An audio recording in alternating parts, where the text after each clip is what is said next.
Xavier. Xavier and I affirm the resolution. The continuation of current U.S. anti-drug policies in Latin America will do more harm than good.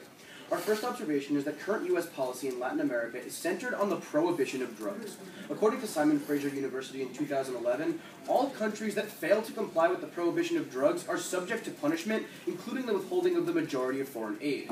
This makes countries afraid to discontinue the policy of prohibition, even if it is not in their best interest.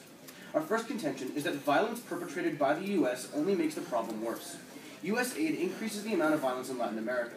To enforce the policy of prohibition, the Center for Economic and Policy Research explains in 2013 that the U.S. supplies the Mexican army with weapons, as well as army, marine, and naval troops, so that they can fight the drug cartels. In fact, prohibition makes these cartels violent.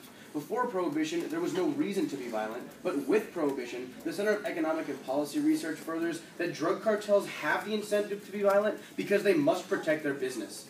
According to the Congressional Research Service in 2012, taking away cartel leaders only creates more violence because when these cartels are fragmented, they create conflict with each other. The study continues to say that as a result of the increased pressure on drug cartels, kidnapping has increased by 188%, armed robbery has increased by 47%, and extortion has increased by 101%.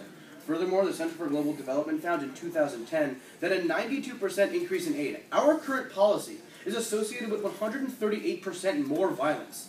All in all, Latin American Perspectives finds that in 2011, 23,000 deaths were associated with anti-drug operations in Mexico.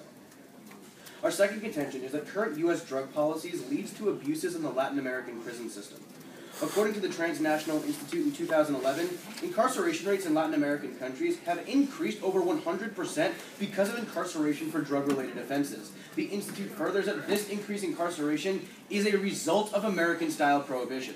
This has three negative impacts. First, the Transnational Institute explains that most people incarcerated are put in jail for victimless crimes like the possession of drugs, but emerge from jail part of criminal organizations like drug cartels. Not only do the drug cartels have more people, but the Oakland Tribune in 2012 explains that the alliance between prison gangs and drug cartels makes another market for drugs and facilitates the drug trade to the United States. Second, the Council on Foreign Relations explains in 2013 that torture is now widespread in Latin American prison because of the resulting overcrowding from prohibitionist policies. Third, prisoners are treated horribly while in jail. People are detained for up to 80 days awaiting charges that do not come. The Transnational Institute furthers that prisoners have nutritional problems because the daily food budget per prisoner is less than $1 per day. The study continues by stating that Latin American countries do not meet the minimum international standard for prisoners. The Global Commission on Drug Policies concludes in 2011 that empirically, the problem of prison overcrowding can be solved in just a few years if prohibition were no longer in place. Our third contention is that current drug policy prevents comprehensive HIV prevention programs. HIV prevention programs are harmed in two ways. First, the Global Commission on Drugs states in 2012 that enforcement of drug laws deters drug users from seeking HIV treatment because it creates discrimination at treatment centers. They are less likely to get diagnosed and seek treatment.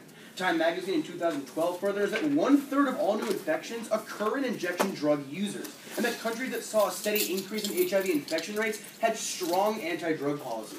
Second, according to Columbia University in 2010, the U.S.'s current drug policy of prohibition prevents it from affirming support for needle exchange programs. The Robert Wood Johnson Foundation explains that the needle exchange programs reduce the risk of HIV participants by 1/3. Since the UN reports that there are 300,000 new cases of HIV in Latin America, this program can save 100,000 lives, as well as decreasing overall drug use by increasing education over drugs. So for these reasons, we affirm. Thank you. Can I see